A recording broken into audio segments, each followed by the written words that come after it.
দেশের লোক তো গরিব, প্রধানত এটি তার মূল কারণ ছিল যে দেশের লোকের অবস্থা যতদিন পরিবর্তন করে ততদিন আমিও নিজে অত বিলাসিতা পছন্দ করি না আর কি। মানে আমার ছেলেদেরও কোনো সময় কোনো রকম বেশি কাপড় চোপড় সে পছন্দ করতো না। আমরা সবসময় রেশনের চালই খাই, সবসময় মাইনা যা পেতেন, সত্যি কথা বলতে উনার মাইনা ছিল বোধহয় পে স্লিপ যা আসতো আর কি 2200 বোধহয়, উনি 10% আবার দিয়ে দিতেন।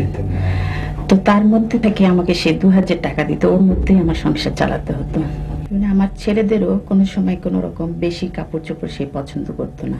মরহুম প্রেসিডেন্ট সাহেব তোমার আব্বার, আমরা বঙ্গভবনের দর্জিকে জিজ্ঞেস করেছিলাম, বলেছে যে ওখান থেকে এসে অনেক কাপড় চোপড় ছোট করে তোমাদের জন্য বানাতো দর্জি। এরকম কিছু মনে আছে তোমাদের? আমার এই শার্টটাই আব্বুর ছিল আগে, এটাই ওরা বানিয়ে দিয়েছে। জি। তোমার মনে আছে কোকো এরকম কোনো?